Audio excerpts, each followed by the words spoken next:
Haleluya, haleluya, haleluya. Salam saudaraku, ratapan 3 ayat 22 sampai 23. Sebab kebaikan Bapa Yahweh itu tidak pernah berhenti, rahmat Bapa Yahweh yang tidak pernah berkesudahan selalu baru setiap pagi. Begitu besar kasih setia Bapa Yahweh dalam kehidupan kita dimanapun kita berada, saudaraku. Renungan pagi KPI Mayim Kahim pada hari Minggu tanggal 26 Desember 2021 atau pada tanggal 22 Tefet 5782 yang diambil dari Kejadian 49 ayat 29 sampai 31 yang berkata demikian, saudaraku.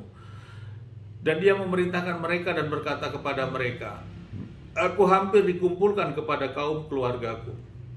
Kuburkanlah aku di dekat leluhurku, di dalam goa yang ada di ladang Efran orang Het itu, dan di dalam goa yang ada di ladang Makhapela, di depan Mamre, di tanah Kanaan, yang Abraham telah membeli ladang itu dari Efron orang Het itu sebagai kuburan milik. Di sana mereka menguburkan Abraham dan Sarah istrinya. Di sana pula mereka menguburkan Ishak dan Rivka istrinya. Dan di sanalah aku telah mengubur Lea." Saudara, perikop yang baru saja kita dengarkan dalam bacaan renungan Torah ini adalah tentang Yakub meninggal dan dikuburkan. Saudara, setelah peristiwa di mana Yakub mengumpulkan seluruh anak-anaknya dan memberkati mereka satu persatu, mulai dari yang sulung sampai yang paling kecil, saudaraku, dan diberikan berkat perkataan yang Yakub lakukan. Kemudian Yakub mengetahui bahwa masa hidupnya sudah dekat dan dia berpesan untuk dia dikuburkan bersama leluhurnya Abraham, Ishak, dan keluarganya di tanah Kanaan, saudaraku. Saudaraku, yang menjadi renungan bagi kita pada pagi hari ini, bahwa orang-orang yang benar dan sungguh-sungguh di hadapan Bapa Yahweh, memang dia mengetahui kapan dia akan kembali kepada Bapa Yahweh, saudaraku, dengan hidup yang tentu melakukan hukum-hukum Bapa Yahweh dalam hidup yang tidak tersiksa, demikian, saudaraku, dalam keperkenanan Bapa Yahweh. Kemudian yang kedua, saudaraku, bahwa bapak-bapak leluhur iman kita, yang kitab suci mencatat bahwa penguburan manusia itu dikubur, saudaraku, di dalam gua atau di tanah, saudaraku, ditaruh di dalam gua atau di tanah. Fisik manusia secara daging masih tetap utuh, saudaraku, untuk penguburan itu. Ini yang kedua, saudaraku, yang kita dapat renungkan. Mengapa hal itu dilakukan sampai di zaman Adonai Yeshua HaMashiach sendiri sebagai Mesias dan Juru Selamat kita. Dialah Elohim kita saat Yeshua HaMashiach disalibkan dan mati, dan dia dikuburkan, diturunkan oleh dua orang, saudaraku, Yusuf Arimatea, dan dikuburkan, saudaraku, di dalam gua. Hal ini juga sama seperti halnya Abraham, Ishak, dan Yakub yang tercatat. Demikian juga raja-raja yang lain di dalam kitab suci kita. Karena memang fisik harus kembali dikubur ke tanah, seperti halnya saat penciptaan manusia. Di dalam Kejadian 2 ayat 7 dikatakan, Elohim membentuk manusia dalam tanah dan menghembuskan nafas kehidupan ke dalam lubang hidungnya, dan manusia itu menjadi satu jiwa yang hidup. Jadi penciptaan manusia juga pertama melalui tanah, saudaraku, maka jasad juga dikubur ke dalam gua atau ke dalam tanah. Ini yang menjadi renungan, saudaraku.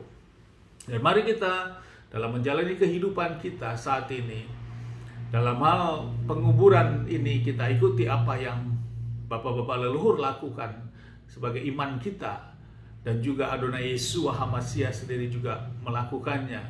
Karena memang tubuh ini dari tanah kembali kepada tanah, saudaraku. Sehingga bukan tubuh saat kematian harus dilakukan dengan bentuk penguburan yang lain, saudaraku. Seperti halnya harus dibakar, setelah itu dibuang ke laut, saudaraku. Tentu ini tidak ada di dalam firman kita, saudaraku. Tentu ini bertentangan dengan apa yang ditulis di dalam kitab suci kita, yang ada sebagai iman kita, percaya kita, saudaraku. Karena Di dalam 1 Tesalonika 4 ayat 16 sampai 17 berkata demikian, saudaraku. Sebab dengan suatu seruan, dengan suara penghulu malaikat, dan dengan bunyi sangkakala Elohim, dia akan turun dari Samayim, dan orang-orang yang pertama mati di dalam Hamasya, ia akan pertama-tama bangkit. Kemudian kita yang masih hidup dan sedang ditinggalkan akan diangkat bersama-sama dengan mereka dalam awan-awan ke dalam pertemuan Elohim di angkasa. Ini adalah berbicara kedatangan Adonai Yesus Hamasya kedua kali atau rapture nanti, saudaraku. Sangkakala berbunyi. Yang pertama adalah orang-orang yang mati dalam kekudusan, dalam perkenanan Bapa Yahweh, yang akan bangkit terlebih dahulu. Ada kata bangkit terlebih dahulu karena dikubur, saudaraku. Barulah kita. Maka penguburan dilakukan di dalam tanah, saudaraku. Bukan dilakukan dengan cara yang lain, bahkan dibuang ke laut, debunya dibakar. Itu tanggung jawab yang di luar daripada kitab suci kita. Mari saudaraku, ini yang menjadi renungan pada pagi hari ini. Untuk kita terus berjuang untuk melakukan apa yang Bapa Yahweh sudah tetapkan di dalam hukum firman-Nya. Saudaraku, kita jangan keluar dari hal itu, saudaraku, karena kita memang percaya akan kitab suci yang memang kita imani dan kita percaya.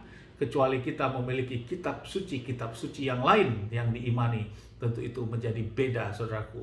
Tidak bisa dicampur adukan dengan kitab suci yang tertulis di dalam kitab suci yang kita percaya ini. Amin, haleluya, sukses besar buat kita, maju terus dalam iman.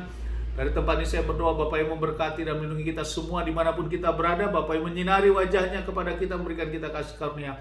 Bapa yang menghadapkan wajahnya kepada kita, memberikan kita damai sejahtera. Apapun kita kerjakan lakukan sepanjang hari, semuanya menjadi berhasil. Dan kita orang yang percaya kepada Bapa Yahweh. Dan kita mau melakukan hukum-hukum Bapa Yahweh. Kita tidak dipermalukan.